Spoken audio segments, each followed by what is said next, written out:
안녕하십니까. 이번 시간은 이제 전기안전기술사의 어떤 심화 과정을 좀 들어가 보자고요. 앞에 기본 과정이랑 좀 뭐가 틀리냐면요. 여기는 이제 좀 디테일하고 좀 뭐라고 할까 꼼꼼하게 되고요. 그다음에 생각과 좀 고민을 많이 해야 돼요. 그래서 제가 강의 중에 이건 뭘까요? 이건 뭘까요? 라고 많이 좀 질문을 드리고 있고요. 여러분은 곰곰이 생각 한번 해보시고요. 그다음에 좀 이해를 좀 해야 좀 암기 범위가 좀 줄겠죠. 예. 그 다음에 우리가 앞에서 얘기한 TLT 학습 기법 있죠? 기초, 기본, 심화까지 좀 여러분들의 완벽성을 한번 뭐라고 할까 범위를 한번 돌리고 그 다음 좀 기본 문제 돌리고 다시 심화 돌리다 보면은 여러분의 전기안전기술사 공부하는데 좀 큰 도움이 될 것 같아요. 머리 엄청 썼어요. 어떻게 하면 여러분들한테 어떤 포기하지 않고 좀 합격까지 쭉 끌고 갈 수 있을까라는 내용이고요. 자, 뭐 우리가 1강, 2강 그 다음에 뭐 목차 설명 20강, 그 다음 기본 강의 70강 있고요. 심화강의 좀 100강이 넘을 것 같아요. 지금 계획 세우고 있고요. 그래서 여러분들이 잘만 따라오셔가지고 어떤 심화에 대한 전기안전 기술사에 대한 이런 내용이 있었구나, 이런 걸 생각해야 됐구나, 닥치고 무조건 암기가 아니라 이런 건 고민을 좀 해보고 그 다음에 좀 넓은 범위에서 이런 내용이 나한테 도움이 되겠구나 라고 좀 보시고요. 자, 첫 번째 보니까요, 재해 통계예요. 재해 통계 보면은 이제 왜 재해를 알아야 되냐, 통계를 내야 되냐라고 하면은 뭐 간단하죠. 매해 재해가 얼마나 증가됐고 얼마나 감소됐고, 그 다음에 또 옆 공장보다 우리 공장이, 옆 회사보다 우리 회사가, 동종 업계보다 우리는 평균 그 값이 많냐 적냐, 이렇게 데이터 나오면 어떻게 해요? 그렇죠? 이제 안전에 대해서 목숨 걸고 사수해야 되겠죠. 평균 이하들은요. 그렇죠? 그러면서 근로자의 안전들을 더 위해할 수밖에 없는 그런 상황을 만드는 게 재해 통계죠. 자, 그래서 재해 통계 보시면은 뭐 빈도, 강도, 그래서 동종산업계보다 평균치보다 높냐 낮냐, 그래서 안전활동을 개선하고 강화해보자. 특히 연천일률 도수율, 도수율은요 빈도율이라도 하고요 왔다 갔다 해요. 그다음에 강도율, 종합재해지 수등이 있다. 연도 강종, 연도 강종 이렇게 해서 정확히 좀 이런 것들은 암기법 좀 써보시고요. 자, 재해 통계 보시면 첫 번째가 뭐냐면 연천인율이에요. 연천인율. 글씨 그대로 좀 해보세요. 연 무슨 말이에요? 1년에 천 명당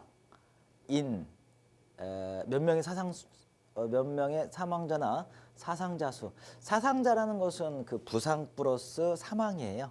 그래서 사상자 수가 발생하냐. 다시요. 연 1년에 천 명당 사상자 수를 말한다라는 거고요.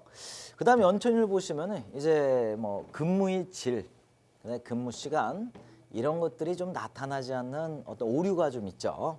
그래서 타 업종과의 비교가 좀 많이 곤란은 하죠.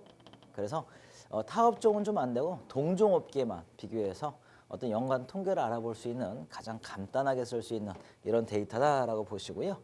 계산식은 아주 간단해요. 연천인율 보시면은 사상자 수, 부상이나 사망자, 그다음 연평균 근로자 수요. 연평균 몇 명의 근로자가 있냐라는 거고요. 그다음에 곱하기 무엇이에요? 천이죠. 천. 그래서 기본으로 좀 알고 계셔야 되고요. 그래서 연천율이 만약에 5다. 그러면 그 작업장에 연간 1000명이 일을 했을 때 어떻게 해요? 5명의 재해자가 발생한다는 의미다라는 거죠. 그래서 어떤 계산이 쉽고 이해가 쉽지만은 원래 근로자의 수나 근로일수 변동이 심한 경우에는 좀 적용하기 어렵지 않나 그런 데이터고요. 자, 계산 문제 풀어보자. 우리 계산 문제를 풀어보면 바로바로 나오죠. 죄송하지만 이 계산 문제는 산업안전 기사의 아주 기초적인 계산 문제니까 어려워하지 마시고요. 이런 거 나오면 좀 풀어주셔야 돼요. 나왔어요. 많이 나왔어요. 자, 일단 보자. 연평균 근로자 수 연간 재해 건수가 35건인 작업장이 있다. 35건. 그러면은 사업장의 근로자 수가 400명이면은 연천인율은 얼마냐라고 물어봤죠. 이걸 풀을 때는 어떻게 풀어봐야 돼요? 간단하죠. 그냥 어떻게 해요? 그냥 곱하고 나누면 되는 거죠. 사상자 수가 얼마예요? 이 제 건수가 사상자죠. 사상자 수. 그래서 뭐 산수 풀면 되죠. 자, 사상자 수, 즉 제 건수가 얼마냐라니까요. 35건이고요. 연평균 근로자 수가 얼마래요? 이 사업장의 근로자 수가 400명이면 연간 몇 명이라는 거예요? 그렇죠. 400명이라는 거죠. 35건 곱하기 얼마요? 1000 하면 바로 나오겠죠. 쉽죠? 얼마 나와요? 그렇죠. 37.85 나오네요. 87.5. 80.5. 뭐 간단하죠. 자, 여기까지는 쉬웠어요. 자, 뒤로 갈수록 조금씩 어려워지지만은 한번 그래도 계속 한번 살펴볼게요. 자, 근로자 수가 1,500명이면 이게 연간인지 아닌지 뭐 관계는 없지만은 그래도 연간이라고 봐야 되겠죠. 그다음에 재해 건수가 몇 건? 60건이다. 그 중에서 사망자 1명, 3급 장애자 1명이 있을 때 연천율은 얼마인가라는 거죠. 이거 조심해야 되겠죠. 이게 뭐예요? 사망자나 3급 장애자들이 어디 들어가 있어요? 그렇죠. 얘는 다 재해 건수에 들어가 있잖아요. 그렇죠. 트로익이죠. 여기에 낚이시면 안 되죠. 그래서 이렇게 그 중에서라고 나오면은 안에 거 밖에 거 필요 없고 그냥 60건만 넣으면 된다라는 거죠.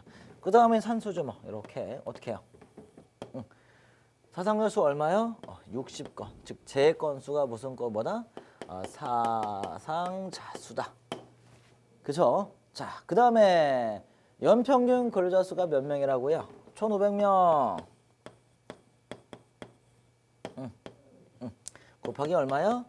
1000 하니까 얼마 나오냐라고 보니까 40건이 나온다라는 거.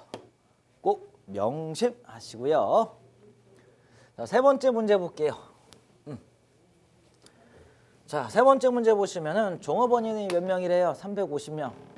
종업원이니까 식당인가요? 근로자를 얘기하겠죠. 작업하는 작업장에서 1년에 몇 명? 5명이 부상자가 발생했다. 연천인율은 얼마냐? 그럼 연평균 근로자 수는 몇 명이에요? 그렇죠? 350명이죠. 그래서 사상자 연평균 근로자 수가 얼마냐라고 보니까 350명. 사상자 수는 5명. 그 다음에 연천 구하니까 얘는 얼마 나오냐라고 보니까 14.28 나온다라는 아주 기초적인 문제죠. 이 정도 좀 풀어주셔야 되죠. 그렇죠? 자, 그 다음 연천인율 다음에 나온 게 뭐냐라는 거예요. 연천인율 다음에 나온 게 뭐냐? 우리가 도수율 또는 빈도율이라고 하는 건데요. 도수율, 빈도율은 뭐냐라고 보니까요. 근로자들이 100만 시간, 왜 100만 시간이냐면요. 우리 에너자이저 설명, 건전지 설명할 때 기억나세요? 100만 21, 100만 22, 100만 23. 근데 100만이라는 시간은 일을 많이 한다는 어떤 그런 시간이에요. 진짜냐고요? 농담이에요. 자, 100만 시간 동안 일을 했을 때 어떤 사상자 수, 즉 부상이나 사망이 일으키는 그 숫자를 표시한다라는 거고요. 자, 그래서 도수율은 사상자 수. 그다음에 이거 한번 볼게요. 연평균 근로자 수 곱하기 2,400 나왔어요. 2,400이라는 것은 어떤 숫자냐면요. 우리가 몇 시간이라죠? 일주일에?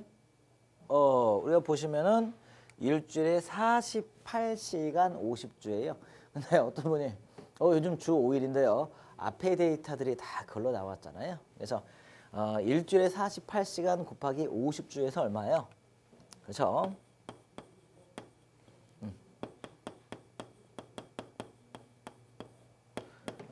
즉 1년에 근로자가 일할 수 있는 시간이 얼마다? 2,400시간이다. 이렇게 보시고 자, 그래서 근로자 명수, 대가리 수 곱하기 근로 시간이죠. 그래서 이걸 다시 말하면 뭐가 되는 거가요? 얘를 다시 얘기하면은 연평균 근로자가 일하는 시간이죠. 그러면 뭐가 나와야 돼요? 얘는요. 근로자 명수, 명 곱하기 시간 나와야 되겠죠. 이해하셨음? 예. 그래서 혹시 문제에서 이걸 다 갖춰져 버리면 그냥 뭐 1년에 뭐 근무 시간이 100만 시간이다. 200만 시간이다. 그러면은 모든 근로자 수의 1년을 어떻게 해요? 다 더한 거죠. 자, 이렇게 보시고요. 그래서 의미는 뭐냐? 빈도율 20.89의 의미는 100만 인이 일할 때 몇 명이야? 100만 인이 일할 경우에 시간당 2.89건의 재해가 발생한다라는 거죠. 오케이. 자, 계산 문제 한번 풀어보자고요. 자, 첫 번째 문제인데요. 어느 사업장의 근로자가 48 곱하기 50주하고 결근이 5%래요. 이 결근하는 사람 꼭 학생 때 지각하는 사람 꼭 회사도 지각하고요. 학생 때 결석 많이 하는 사람 직장 생활에도 결석 많이 해요. 결근 많이 해요. 있어. 그 다음에 사업장의 근로자가 몇 명이고요. 300명이고요. 그 다음에 재해 건수가 50건이다. 빈도율은 얼마냐라고 물어봤어요. 자, 이게 뭐라고 했죠? 밑에. 연평균 근로자들의 일하는 시간이니까 명과 1년간 시간이 나와야 되겠죠. 그래서 자, 다시 한번 써보면요. 자, 연평균 근로자 수가 몇 명이래요? 여기 있네. 300명. 곱하기 1년에 며칠이래요? 그렇죠? 1년에 2400시간이라는 거죠. 땡. 2400은 어떻게 나왔어요? 그렇죠. 48시간 주당 6일이에요. 곱하기 50주 한 거죠. 자, 땡 하면 좋은데 문제는 뭐예요? 그렇죠? 뭐가 있어요? 결근 있죠. 결근. 결근은 어떻게 해줘야 돼요? 그렇죠. 자, 빼줘야 되겠죠. 빼주는데 몇몇 어떻게 빼주냐? 300명 곱하기 2400시간 곱하기 5%니까 5%는 100으로 나눠주면 되겠죠. 얼마예요? 곱하기 0.05 해주고 그 다음에 사상자 수는 몇 명이래요? 재해 건수가 50건이래요. 자, 그 다음에 곱하기 얼마를 곱해주는 거예요? 우리 100만 원의 점이 몇 개 있어요? 네, 2개 있죠. 그래서 100만 시간 곱해주니까 얼마 나오냐라는 거죠. 뭐 이거 암산 가능하시겠죠? 제가 뭐 3년 전만 해도 이런 거 다 암산했는데 해봐. 얼마 나와요? 그죠? 73.09다. 혹시 계산 문제가 나오시면요. 이렇게 땡 하고 마무리 짓는 게 아니라 빈도율을 다시 한번 설명해 줘야 되겠죠. 즉 빈도율의 정의가 뭐라고요? 100만 시간. 근로자들이 100만 시간 작업했을 때의 사상자 수가 73.09다라고 설명해야 되겠죠. 뭐 우리 기사 문제 아니잖아요. 오케이. 그리고 또 더 플러스 알파 하면 또 뭐 어떻게 해요? 그죠? 이렇게 나왔으니까 동종 업계를 비교해서 본인 사업장에 이하일 경우에는 좀 더 안전 활동을 많이 하자라고 좀 써줘야 되겠죠. 오케이. 자, 그 다음에 두 번째 문제 한번 볼게요. 이 100만 21, 100만 22. 자, 이 빈도율, 도수율 이걸 보니까요. 자, 1년의 근로시간이 36만이래요. 36만 시간인 사업장에서 휴업재해가 7건이 발생했다. 도수율은 얼마인가? 라고 물어봤어요. 얼마일까요? 모르죠. 계산 한번 해봅시다. 자, 그런데 여기가 지금 밑에가 뭐예요?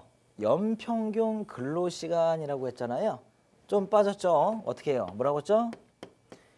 연평균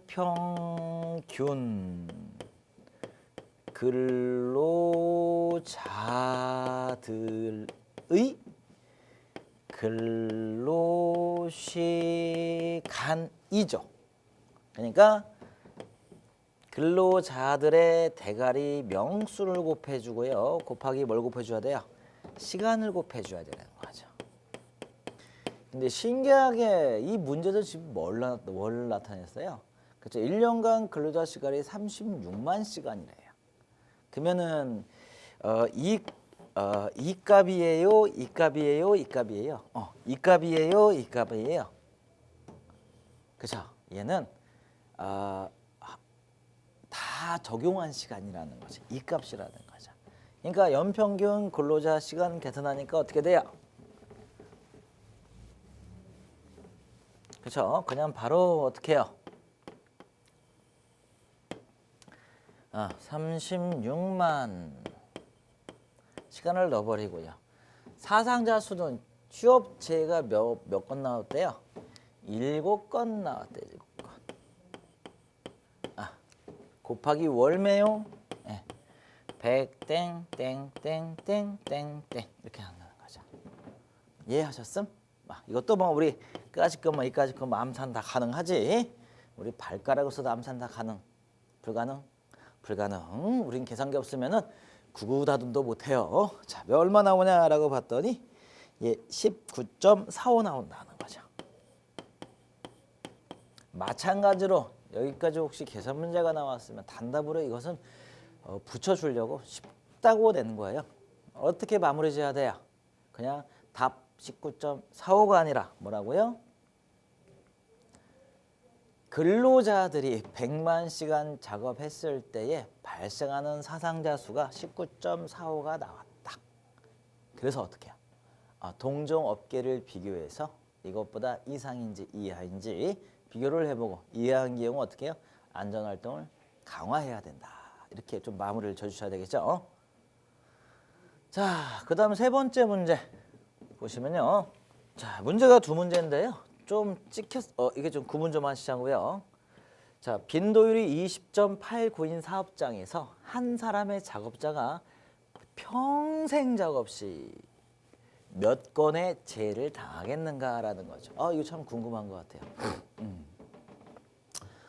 평생 일했을 때 혹시 동종 비교를 보시면 내가 몇 건의 재해를 당하겠는가라는 어떤 데이터가 있을 수가 있겠죠. 그래서 얼마냐라고 보니까 일단 평생 작업 시간을 구해야 되겠죠. 평생 작업 시간 구하니까 얼마냐? 일평생 근로 시간을 얼마요? 40년을 잡고요. 그 다음에 300일 동안 일을 하고 300일 동안 제발 주 5일 넣지 마세요. 그 다음에 하루 8시간 했더니 96,000시간이더라. 여기다가 잔업 시간을 얼마요? 4,000시간을 대봤더니 일평생 근로 시간이 얼마다? 10만 시간이다.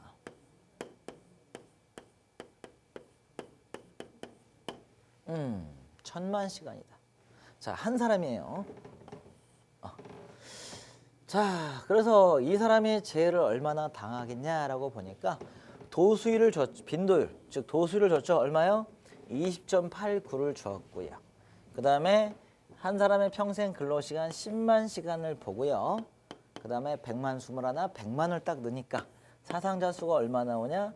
2.098 나오더라. 089 점이에요. 천이 아니라. 이걸 이렇게 마무리 지으면 안 된다고 했죠. 이렇게 발생한다라고 좀 설명을 더 도수나 빈도를 해주시고요. 그 다음에 환산 빈도율은 뭐냐면요. 그냥 맨 마지막에 있어요. 환산 빈도율 메모 좀 하세요. 환산 빈도율은 얼마요? 그쵸? 빈도율 곱하기 0.1이다 라고 해보니까 얼마야? 2.089 곱하기 0.1 하니까 얼마 나와요? 0.2089 나오겠죠. 이해하셨어? 이렇게 꼭 정리. 어렵지 않죠? 말이 좀 어렵죠? 트릭 이것만 좀 낚이지 마시고요. 그러려면 이제 여기 본질적인 이 각 구성의 의미를 좀 정확히 좀 아셔야 되겠죠? 오케이. 자, 그 다음에 마지막 하나 있네요. 자, 강도율 볼게요. 자, 강도율은 뭐 하는 율이에요? 그렇죠? 1년에 강도를 얼마나 당할 수 있냐라는 이런 그 강도 아니야? 그럼 어떤 강도예요? 그죠? 연 근로자 시간이 일하는 시간이 1000시간을 근무했을 때 1000시간을 근무한다면 사고로 잃어버린 어떤 손실일수, 근로자의 손실일수 즉 연 근로자가 1000시간을 근무했을 때 얼마요? 1000. 사고로 손실이 발생, 잃어버린 노동 손실 일수를 뭐라고 한다고요? 강도율이라고 한다고요. 즉 강도가 얼마나 세냐라는 표현이 좀 맞을까요? 오케이. 자, 그러면요. 우리가 빈도율, 앞에서 본 도수율은 어떤 재해의 건수, 근로자의 100만 시간에 대한 발생 건수를 기준으로 한다면은 우리가 강도율은 뭐라고요? 그렇죠. 밑줄 한번 쳐보죠. 상해 정도를 기준으로 한다. 상해 정도. 그래서 산업 재해로 인해서 몇 시간당이요? 1000시간당 나타나는 근로 손실 일수를 말한다라는 거고요. 즉 어떤 산업 재해 경중 크냐 작냐 정도야. 그래서 강도율은요 사상자 수, 그다음에 연평균 근로자 수예요. 앞에 거랑 똑같아. 연평균 근로자 시간 얼마나 일을 했냐. 다시 말하면 연평균 근로자들의 근로 시간이죠. 그러면은 근로자 연평균 근로자 수 대가리 수. 그다음에 너 1년에 몇 시간이나 일하냐라는 거고요. 그다음에 위에는 사상자 수나 노동 손실 일수. 부상으로 당하는 대가리 수나 부상으로 당하는 노동 손실 일수로 이렇게도 할 수 있다라는 거고요. 자, 그러면은 사망자의 평균 연령을 우리가 박하게 잡으면 몇 살에 해주냐면은 30세에 돌아가셨다. 방명했다라는 거죠. 그 다음에 이분이 만약에 일하면은 몇 살까지 일하냐? 55세까지 일한다. 그러면 근로 가능 연령 지금 얼마요? 55세에서 우리 방명한 빨리 돌아가신 30명을 빼니까 몇 년이 나와요? 25년이 나온다는 거죠. 그러면은 어떤 사망으로 인한 평균 근로 손실, 평균이에요. 손실 보시면은 연간 근로 손실 일수 얼마야? 300 곱하기 25년. 그다음에 근로 손실 25 손실 일수 300 해서 해보니까 7,500일이 나온다는 거죠. 아, 그냥 사망자가 발생했다. 그러면 노동 손실 일수가 얼마예요? 그렇죠. 750일 됐다라는 거. 그냥 바로바로 사망자 두당 얼마? 750일. 750일. 자, 또 우리 문제 한번 풀어보면서 정확히 한번 풀어보자고요. 자, 계산 문제 1번 문제인데요. 여기서 보시면은 어떤 걸로 풀까요? 윗걸로 풀까요? 밑에 걸로 풀면 낫겠다. 자, 이렇게 풀어보니까요. 자, 노동 어느 작업장의 근로자 수가 800명이다. 근로시간은 48 곱하기 50주니까 몇 시간이죠? 2400시간이죠. 이제 좀 나오네요. 그 다음에 결근이에요. 결근은 어떻게 하죠? 0.05%를 해서 빼줘야 되겠죠.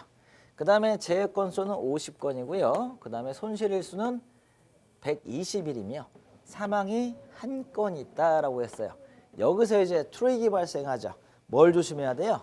자, 보세요.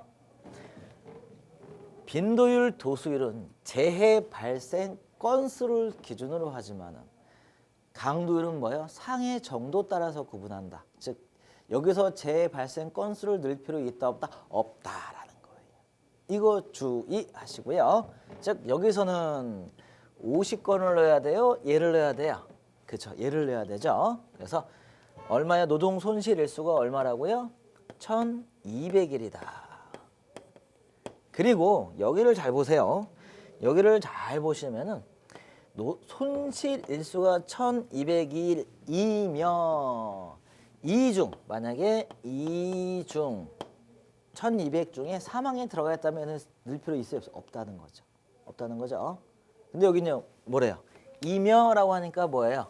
얘 플러스 얘도 더해줘야 된다는 거죠. 즉 한 건을요. 자, 곱하기 얼마? 우리가 더하기 하죠. 더하기. 즉 한 명이 사망했대요. 한 명이 사망하니까 노동 손실 건수가 며칠이었죠? 750일이었죠. 곱하기 월매용 751을 해버리니까 나오겠죠. 자, 밑에 이제 연평균 근로자 수 보죠. 몇 명이래요? 800명이라고 하죠. 800명. 800명 곱하기 몇 시간이래요? 그렇죠. 2400시간이죠. 2400시간. 하면 땡 하면 되겠지만은 이 결근하는 이 화상들 때문에 지금 우리가 계산이 어렵잖아. 결근하지 마. 자, 마이너스 월매요. 자, 결근 800명 곱하기 2400명 곱하기 0.05 하니까 곱하기 얼마죠? 1000 해야 되겠죠. 월매 나와요. 그렇죠? 4.76 나온다는 거죠. 오케이? 이해 가셨음? 아 진짜 이해가 가요? 여러분이 한 번에 듣고 한 번에 이해를 하셨다면 여러분은 천재적인 머리가 있어요. 아니면 제가 설명을 잘했든지 이 두 가지가 되면 얼마나 좋을까. 이 정도는 어려운 문제 아니에요. 왜냐면은 이거 하면은 계산 문제까지 풀어보면 앞에 거 있는 이해까지 좀 들어가잖아요. 꼭 좀 해두시고요. 자, 두 번째 문제 볼게요. 작업장에서 강도를 당했다. 그래서 강도율이 얼마라고요?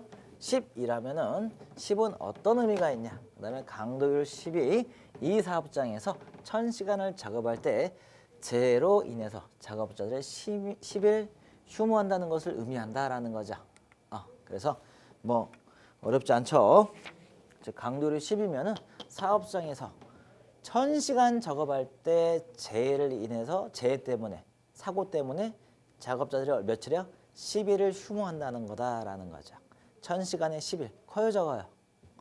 크지. 커요. 예. 자, 그 다음에 강도율 보자. 강도율이 14인 사업장에서 한 작업자래요. 한 작업자가 평생 작업 시간이 얼마라고 했죠? 10만 원. 10만 원. 10만 원. 자, 이때 산재로 인한 며칠의 근로 손실이 발생하였는가라는 거죠. 그러면은 강도율 14 주고요. 한 사람의 작업자의 평생 작업 시간 얼마? 10만 원. 자, 10만 원을 넣고요. 손실일수 넣고요. 1000 넣고요. 손실일수를 구하니까 손실일수가 얼마야? 1400일이다라는 거. 여기서 또 이렇게 마무리 지면 안 되겠죠. 좀 강도율에 대한 설명을 좀 하면서 동종업계의 통계 비교다라고 좀 언급해 주시면 금상첨화겠죠. 재밌죠? 우리가 뒤에 나오겠지만은 PSM이라고 해요. PSM 공정안전관리도인데요. PSM에서 거의 어떤 안전이라든지 안전 위험이라는 개념이 거의 처음부터 끝까지 딱 마무리가 져요. 이게 제일 중요해요. 근데 이때 이제 PSM을 해가지고 우리가 어떻게 해요? 우리가 고용노동부의 보고에서 나는 제대로 설비를 안전대책을 세웠습니다라고 어필할 때 주로 쓴 게 하줍인데요. 그래서 하줍의 어떤 개념을 잡아보시면요. 가장 많이 해요. 그러니까 우리가 정성적 아날리시스하고 정량적 아날리시스가 있으면은 이제 보통 우리가 거의 한 99%, 90% 이상은 정성적 표현을 위험성 평가를 사용하고 있고요. 정량적이라는 건 극히 좀 많이 드물어요. 그래서 정성적 중에 대표적인 거의 또 90% 이상은 다 뭘 하자면은 이 하줍을 해요. 그래서 그냥 많이 사용해요. 많이 사용하니까 시험 문제도 자주 나오는 거죠. 그다음에 절대 어렵지가 않아요. 이것만 정확히 개념만 잡아보도록 하죠.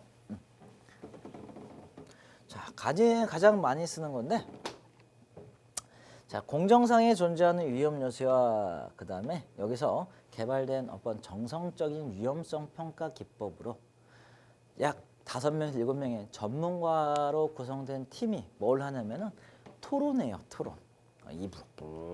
토론해가지고 와우 위험 요소를 발견을 하고 대책을 세우고 이렇게 한다는 거죠. 그래서 가장 많이 사용하고 있는데 결코 어렵지 않으니까 제가 간단히 한번 설명드릴게요. 자, 관련 용어 위험, 하자드, 그다음에 오퍼러빌리티, 운전성, 그다음에 가이드워드예요. 별표 하시고요. 가이드워드. 하좁의 생명은 가이드워드예요. 가이드워드가 뭐예요? 전기가 흐르다가 안 흘러. 그다음에 전기가 갑자기 증가해. 갑자기 감소해. 아니면은 가다가 반대로 되는지 전기가 추가가 됐네? 아니면 또 부분적, 기타적 이런 가이드워드를 제시를 해요. 그래서 언제 하냐라면요. 어떤 공정의 신규 설계 단계 또는 운전 단계, 그다음 변경 단계, 그다음에 비용적인 측면에서는 이제 뭐 설계 도면이 거의 완성되는 시점, 즉 우리가 P&ID라고 하죠. 이런 도면이 완성됐을 때부터 가장 효과적이고, 왜냐 없으면 못해요. 바쁜 데는 뭐 거꾸로도 넘어간다는데 바람직하지는 않고요. 얘 진짜 효과 커요. 자, 하조배 수행 절차 보죠. 이것만 보면 정리가 됩니다. 잘 보이시죠? 그래서 제가 원래 설명은 이제 뭐 우리가 그 개통으로 하려고 하는데, 뭐 이렇게 P&ID로 하려고 하는데 이걸 하지 말고 우리 그 전기 설비를 한번 해볼게요. 자, 이런 게 있어요.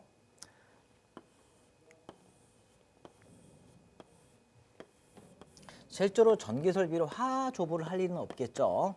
하조부를 할 일은 없는데, 제가 여러분의 어떤 그 이해의 편의성을 돕기 위해서 제가 한 번도 이렇게 해보지는 않았지만은 전기 설비로 하조부를 한번 해볼게요. 나중에 진짜 어떤 적용하신 분도 한번 있을 것 같아요. 자, 첫 번째, 공정을 노드별로 분할한대요.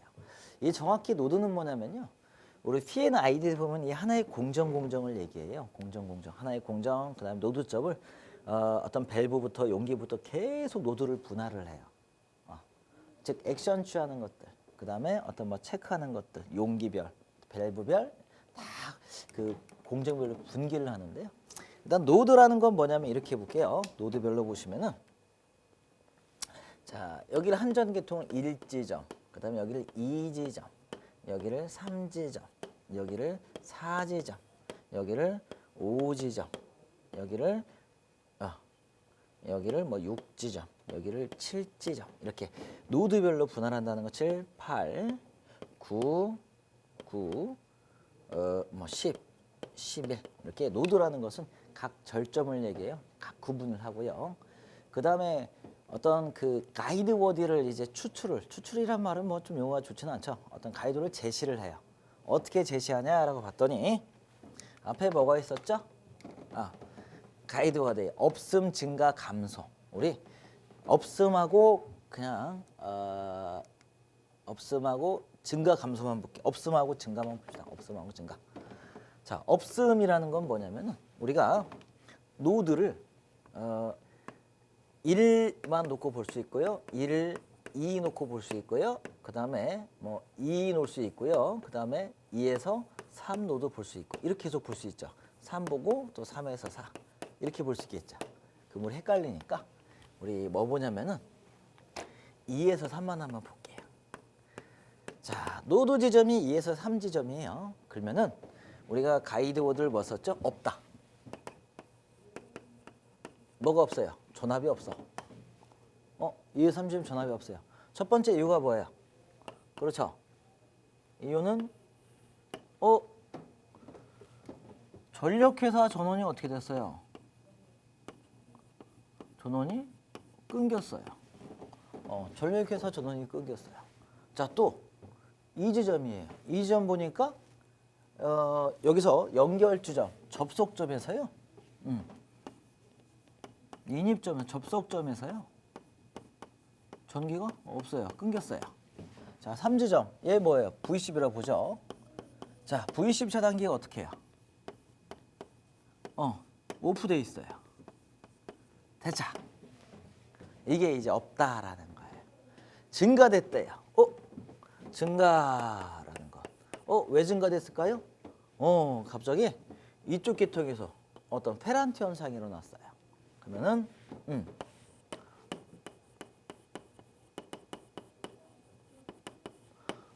또 왜 증가됐냐라고 보니까 어떤 콘덴서에서 진상분이 막 위로 올라가고 있어요. 왜 증가됐나 봤더니 발전기랑 이런 일은 없겠지만은 어떤 계통이 같이 병렬운전하고 있어요. 자, 이런 게 이제 가이드 워드예요. 가이드 워드. 자, 가이드 워드를 가지고 뭐 했냐라고 보니까요. 실제로는 이런 짓은 않죠. 우리가 밸브에서 우리가 보통 어떤 유체적인 밸브를 없다, 증가한다, 감소한다 이렇게 좀 보겠죠. 자, 그 다음에 이제 추출을 했어요. 이게 추출에 없다, 있다 가이드 워드를. 그 다음에 가이드 워드와 변수의 수차적인 조합이에요. 이렇게 조합. 그 다음에 뭐냐면은 이제 운전 요소와 운전상 문제점을 파악해요. 파악했죠? 그다음에 이제 결과를 예측해요. 전기 안 들어오네, 안 들어오네, 안 들어오네 라는 거죠. 그럼 대책 수립해 보자라는 거죠. 어떻게 대책 수립할 수 있을까요? 아주 간단하죠. 자, 전력회사에서 안 들어와요. 대책 어떻게 해요? 야, 수전 하나 더 받아. 그렇죠? 접속점이 안 좋아요. 이것도 말될 접속점 어떻게 해요? 야, 모선 두 개 써. 자, 그다음에 V12 오픈했대요. V12 한 대 더 써. 이렇게 되는 거죠. 자, 이렇게 해요. 그래서 보통 이제 바이패스라든지 아니면 수동 동작 뭐 이런 것들이 되겠죠. 그다음에 대책 수립 및 보고서를 작성하는 거예요. 아주 간단하죠. 그래서 아주 뭐 어렵지 않아요. 우리가 안 해봐서 그러지. 그래서 보통 이제 설계 단계에서 우리가 P&ID라고 해요. 얘는 우리가 완라인 교수론도라고 하죠. P&ID 도면이 나왔을 때 그 공정 도면이 공정 도면 아까 뒤에 봤죠. 이런 P&ID가 나왔을 때부터 이제 시작하는 게 맞아요. 그래서 예전 딸딸이 공사들은 이거 ID 나오기 전부터 이제 하는데요. 그게 아니다라고 좀 보시고요. 쉽죠? 자, 그다음에 이제 가장 중요한 것은 뭐 이런 거예요. 전문가예요. 어떤 전문가가 필요해요? 여기는요. 그렇죠. 전력회사 전문가가 필요하겠죠. 첫 번째. 전력회사 전문가요. 자, 두 번째 무슨 우리 V12 즉 차단기 전문가요. 맞아.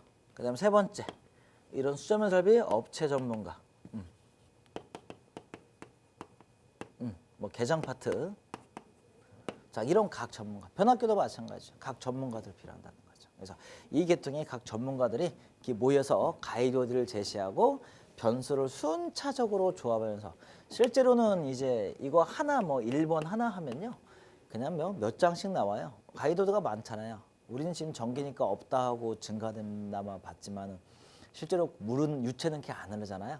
많이 흐를 때, 적게 흐를 때, 역으로 흐를 때. 그다음에 점점점 감소할 때, 점점점 증가할 때. 그러다 보니까 전기는 뭐 이렇게 간단히 하겠지만은 실제 위험물, 플랜트에서는 상당한 복잡한 어떤 공정을 통해서 하다 보니까 하나에서 뭐 몇백 장도 나오는 경우도 있어요. 예.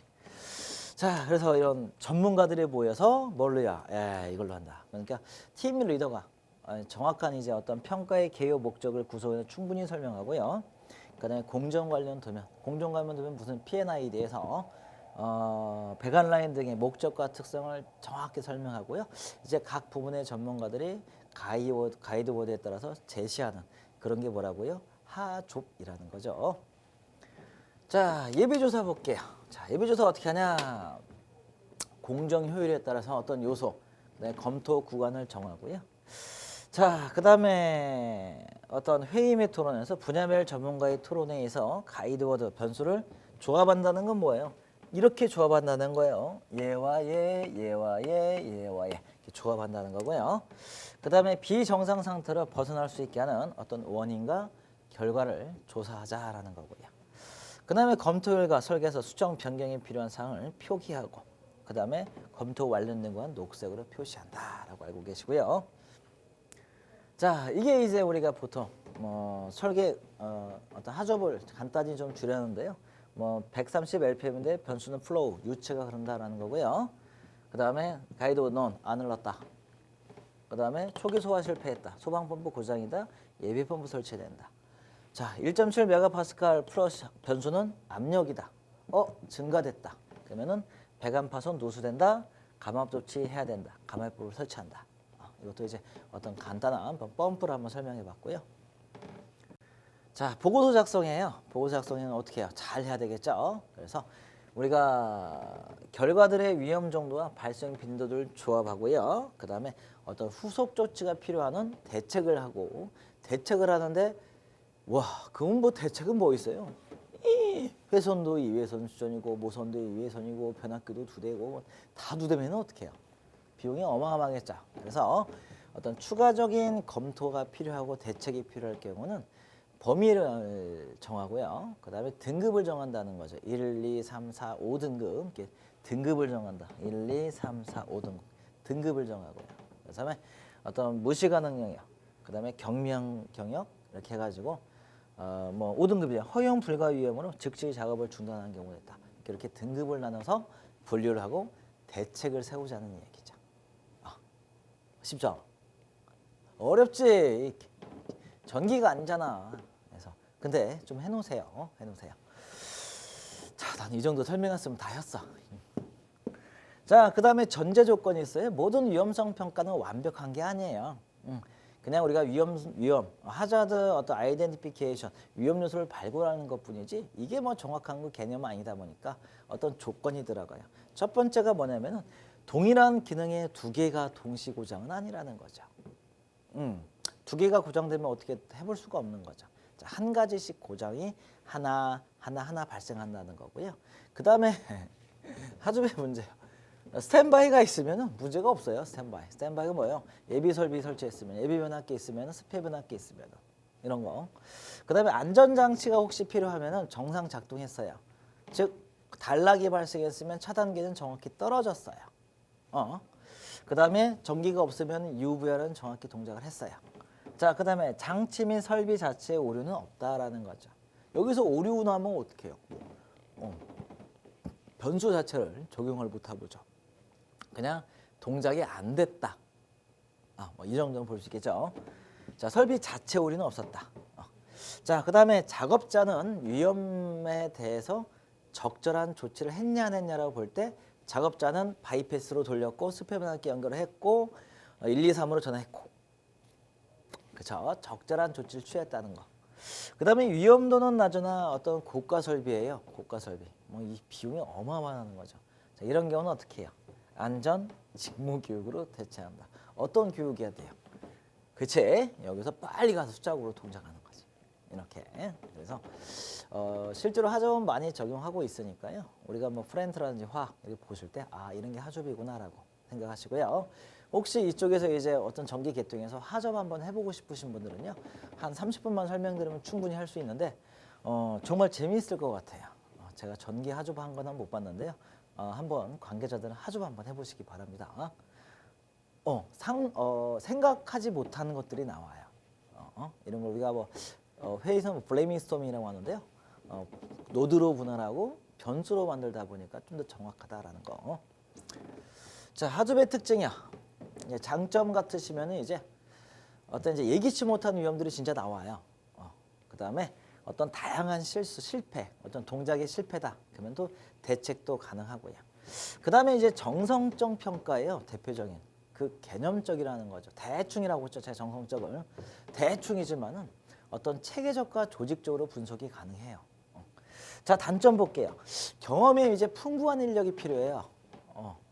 이게 직접 운전을 해보신 분, 납품해서 어떤 제작을 해보신 분들, 그다음에 운영을 해보신 분들이 필요하겠죠. 그래서 전문 인력이 필요하다. 이 사람이 지식이 없으면요, 결과값이 나와야 안 나요?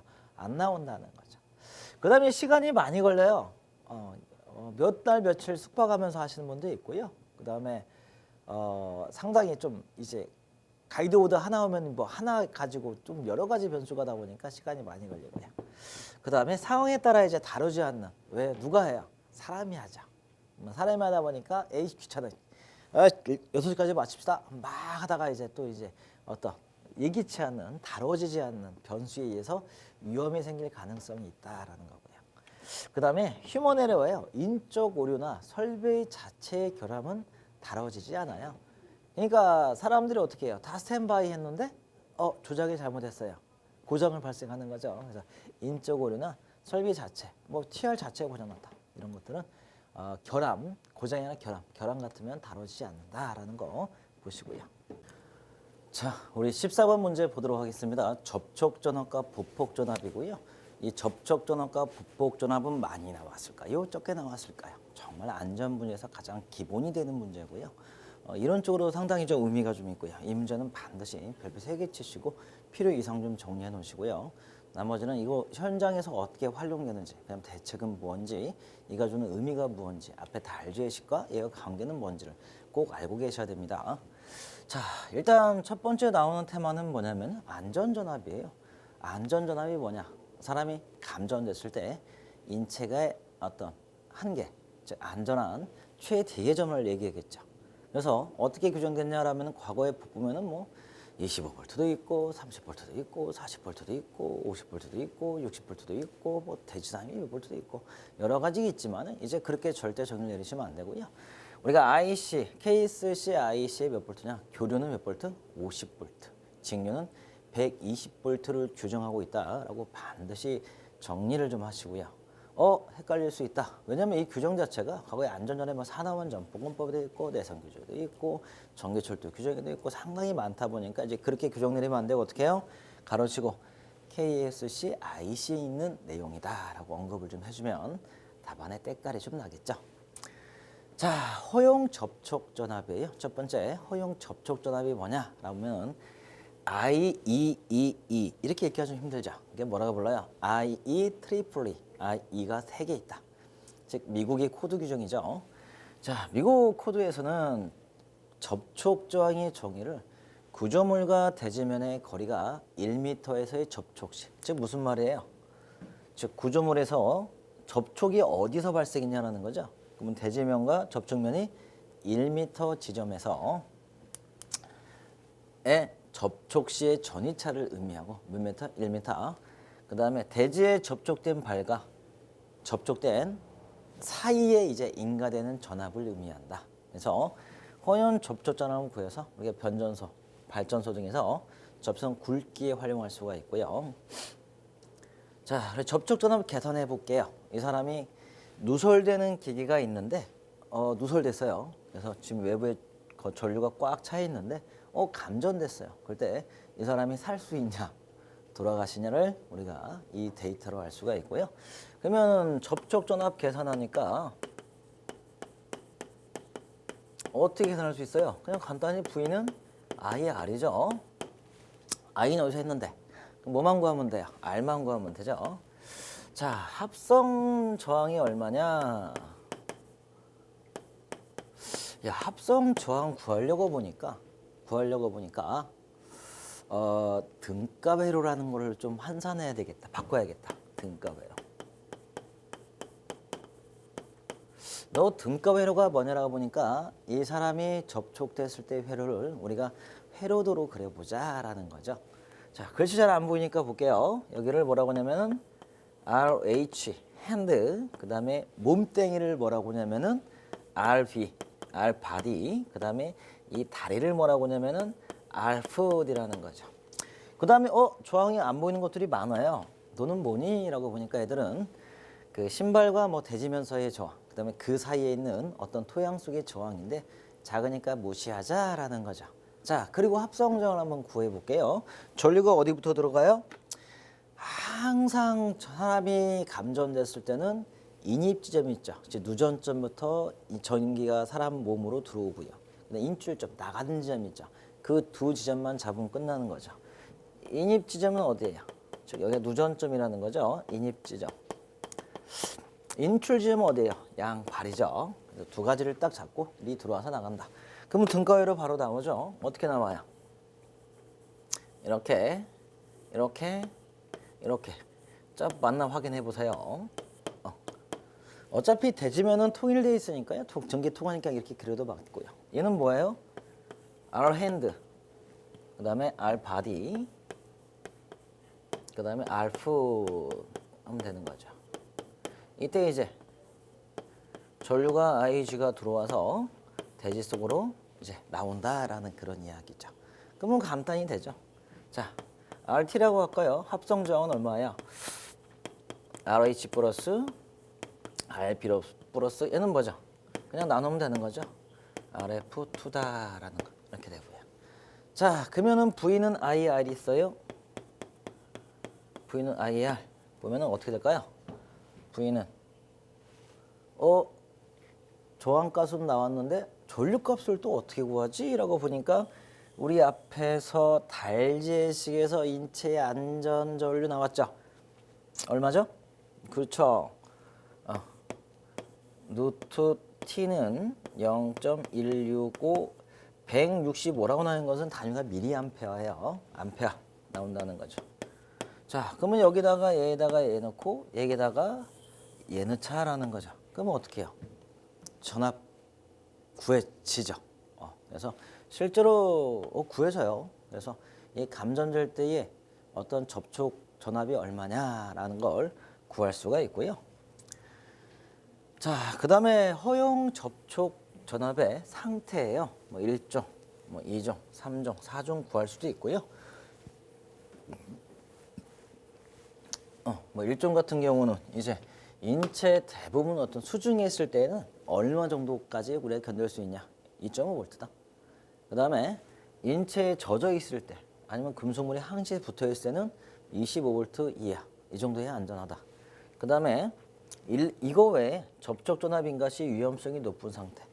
50V. 그다음에 뭐 위험성이 낮은 상태. 그다음에 접촉 전압 인가가 없는 상태는 뭐 까짓 건 네 마음대로 해라라고 이렇게 접촉 상태별로 1, 2, 3, 4종을 나눌 수가 있고요. 그래서 만약 1종이에요. 뭐 물이 있어요. 뭐 아주 작은 전압이어도 사망할 수가 있다는 거죠. 이런 경우는 이탈한 게, 즉 프리즌 커런트 어떤 최저치는 5mA. 인체 저항의 최저치는 물에 젖어 있으니까 몇 옴이야? 500옴 정도 잡아서요. 그래서 0.05A 곱하기 500옴 하니까 2.5V 나왔다. 계산 가능하죠?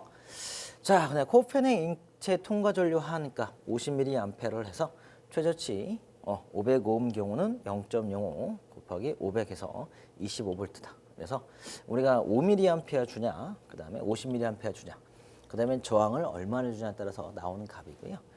그래서 항상 이 안전이라는 건요, 인체에 어떻게 해요? 보수적 값을 적용시켜야 돼요. 항상 최악의 상황을 고려해야 되겠죠. 그래서 인체의 최악 상황을 고려하고요.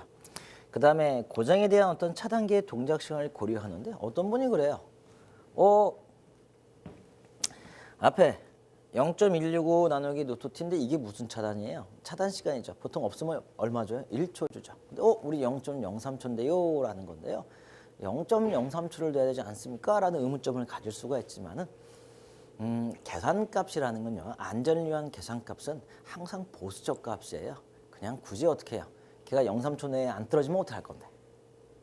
그쵸? 그러니까 그냥 1초 해도 무방합니다. 자, 그 다음에 접촉 전압의 저감 방법이에요. 항상 문제 별도로 저감 방법하고 합쳐서 저감 방법 좀 별도로 해놓으시고요. 접촉 전압이 넘었다. 사람은 사망할 수 있다. 그러면 어떻게 하냐? 그러면은 금속 주위 약 1m 위치에 어떤 20에 30cm의 보조 접지선을 매설하고 접지선과 접속해서 어떻게 해요? 접촉 전압을 낮춰주는 거죠. 그 다음에 접지 기기 철구 주변에 자갈, 아스팔트, 고저항 표면제를 포설한다. 이제 절연하자는 거죠. 그 다음에 필요시에 접지망의 간격을 어떻게 해요? 축소한다는 거죠. 아니면 접전의 굵기를 정대한다. 그래서 IEEE로 이게 변전소 계산해보면요. 보통 50스퀘어 전후인데요. 문제가 뭐냐면요. 메쉬 간격을 촘촘히 하다 보면은 변전소 같은 경우는 거의 어떻게 해요? 대지가 이렇게 있으면은 나머지 대지가 엄청 커요. 그래서 이 나머지 대지에 이제 우리가 뭐 철망도 있고 성전항도 있고 유입변환 있고 쭈루룩 있는데 이 변전소는 뭐 그렇게 크지는 않겠지만은 변전소 크죠. 일반 수용가에 비하면은 발전소 같은 거는 어마어마하죠. 여기를 이 전체를 다 그 대지 영역 자체를 메쉬로 깔아버려요. 그다음 대부분 아스팔트 우리 자갈 표면으로 하고요. 그 다음에 이제 차들이 와서 보수해야 될 장소 있죠. 사람이 많이 다니는 장소. 거기만 이제 우리 투수 콘크리트라고 하죠. 투수. 즉 이렇게 콘크리트인데 물이 들어가는 이런 콘크리트를 뿌려가지고 이제 우리가 안전하게 해주는데요. 문제는 뭐냐면은 IEEE로 이제 계산하다 보면은 이 간격이 어떻게 해요? 촘촘하게 하면은 비용이 어마어마하게 들어요. 그 다음에 접지선 굵기가 한 단계씩 올라갈수록도 어마어마하게 되고요.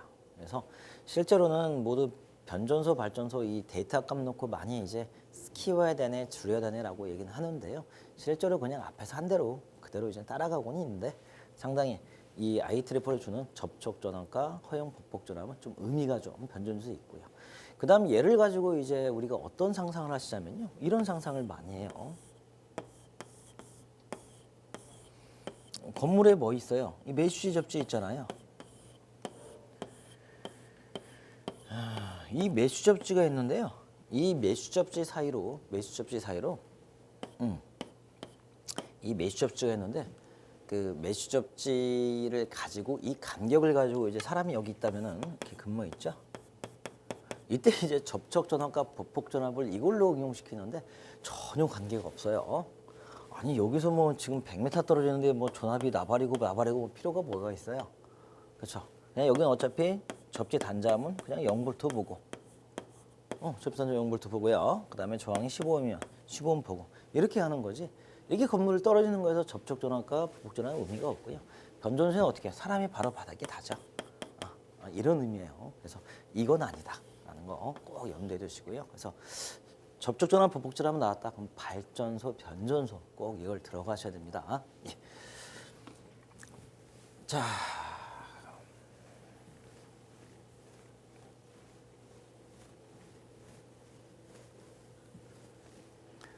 자, 그다음에 이제 허용 보폭 전압의 정의예요. 허용 보폭 전압이 뭐냐라고 물어보니까 고장 전류가 흘렀을 때 접지 전극 근처만 전이가 발생해요. 이때 사람 양다리에 인가되는 전압이 얼마냐라는 거죠. 그래서 왜냐면은 이거 전이차 있죠, 전이차. 이 전이차가 여기서 이제 IG가 발생했으면 이런 전이차가 발생하죠. 근데 사람이 어떻게 해요? 이렇게 서 있다라고 보면은 이 양다리에 걸리는 전압이 얼마냐라는 거죠. 양다리에. 그럼 얼마큼이요? 이 전이차만큼 발생할 수 있다는 거죠. 이 전이차만큼. 그래서 이 전이차, 여기 전이차, 여기 전이차. 그래서 이 전이가 얼마냐라는 걸 우리가 허용 보폭 전압이다라고 보는 거고요. 그래서 고장 전류가 흘렀을 때만 접전기가 발생하고요. 그다음에 사람의 양다리 사이에 인가되는 전압이고요. 그러면은 지점을 딱 어느 지점 구하냐라고 하면은 지표면 위에 몇 메다요? 그냥 어차피 접촉도 1m 잡았으니까 우리가 여기도 지표면 위에 1m 떨어진 이 양발 사이에 걸리는 전이차다라고 좀 보시고요. 그래서 이것도 마찬가지로 발전소, 변전소의 매수의 간격 계산에 활용할 수 있어요. 앞에 것은 이제 굵기라고 제한한다면은 허용 접촉 전압은 그냥 접지선의 굵기로 한정한다면은 보폭 전압은 뭐요? 매수의 간격이다라고 이렇게 한정할 수가 있고요. 자, 두 지점의 간격. 결론은 뭐냐? 야, 이 매수 간격 이렇게 해놓으니까 안 되더라. 더 촘촘히해서 보폭 전압. 실제로 이 전이차가 뭐냐면요. 이렇게 고장 전류가 흐르면요. 과장 흐르면은 이 사람의 양 다리라고 하면요. 여기에 전이차와 여기에 전이차, 이 전이차를 구하는 게 원래 본래는 의미예요. 이렇게 하지 않게 하려면은 접지차를 더 매수 간격을 더 촘촘히 해주자 해서 접촉 전압을 방지해주자라는 거예요. 자, 그다음에 계산 한번 해보죠. 자, 계산 한번 해보면은 자, 마찬가지로 R 바디가 있고요. 그다음에 R 풋, 그다음에 R 풋 이렇게 있고요. 나머지는 이 신발과 발과 어떤 대지면의 접촉 저항, 그다음에 그 지점과 그 지점 토양 사이의 저항인데 다 생략하고요. 자, 이 본 기계에서 전기 기계에서 IG가 발생했어요. 그러면은 이렇게 전위차가 발생하는데 양발의 전압이 얼마나 걸리냐라는 거죠. 마찬가지로요. 보폭 전압은요. V는 IR이죠. 자, R을 뭐 해야 돼요? R은 우리가 그냥 합성 저항 구하면 되겠죠. 자, 그러면 등가 회로로 다시 그려보자고요. 어떻게 그리면 돼요? 지금 인입 지점이 어디예요? 이 지점이죠. 그 다음에 인출 지점은요? 이 지점이죠. 그래서 인과 아웃을 놓고 보면은 이렇게 된다는 거죠. 너무 간단하네. 여기서 R 풋, 그 다음에 R 바디, 그 다음에 R 풋 이렇게 볼 수 있다는 거고요. 자, 그 다음에 V는 IR 하고요. I는 얼마라고요? 합성조항 보면 되죠. RT는 얼마예요? R 바디 플러스 ERF가 되고요. 그 다음에 I는 얼마예요? 앞에서 했었죠. 달주의식에서요. 루트 t다라고 보면요. 뭐 v 스텝 할까요? 보폭전하면 얼마냐라고 봤더니 루트 t 0.165 곱하기 rv 플러스 2rf다라는 거죠. 어디 활용한다고요? 그렇죠. 발전소 변전소의 메쉬의 간격에 활용한다라는 거. 그래서 이 값을 넘었다? 그러면 어떻게 해요? 안전전압을 넘었다. 그럼 어떻게 해요? 촘촘히. 허용 접촉전압을 넘었다. 굵게. 예. 자, 그래서 보폭전압의 저감 대책이 뭐냐라는 거죠. 실제 보폭전압이 결정의 주된 인자는 우리 인체의 접촉저항. 그럼 뚱뚱한 사람이 유리해요? 빼빼한 사람이 유리해요? 뚱뚱한 사람이 오래 살겠지. 자, 그 다음에 고장시 지표면에 나타나는 전이 경도다. 전이 경도 아까 그려봤죠. 이렇게 양날의 살에 걸리는 전이 경도. 자, 전이 경도를 작게 하려면 어떻게 하냐? 메쉬 접지의 밀도를 높게 하고요. 그 다음에 높게 촘촘히, 그 다음에 최대한 넓게 포설하고요. 그러면 이제 접촉 저항을 증대라는 말은 뭐냐면은 아까 접촉 저항은 무슨 의미예요? 여기죠. 즉 여기에 어떤 대지면에 있을 때 이 저항을 증대하려면 어떻게 해요? 안 흐르게 하는 거죠. 그러면은 접촉 우려 금속 부분은 자체를 표면을 절연해 버리고요. 그다음에 장원면에 뭐 어떻게 해요? 사람의 접촉 우려를 뭘로 하면 돼요? 절연체를 포설하면 되겠죠. 이 부분을요. 닿지 않도록. 그다음에 뭐 이론만 있는 거고요. 상식적인 거고요. 그러면 실제로 대지면에 뭘 넣어요? 자갈이죠. 자갈을 왜 포설하냐면요. 가격 대비, 미관 대비, 그 다음에 뭐 잡초도 안 자라고요. 그 다음에 비가 오면은 바로 물기가 스며 들어가는 이런 장점이 있죠. 그래서 자갈 또는 이제 아스팔트, 그 다음에 아니면은 투수 콘크리트 이런 것들을 포설해서 가장 저렴하게 접촉 저항을 증대시킬 수 있다라는 거.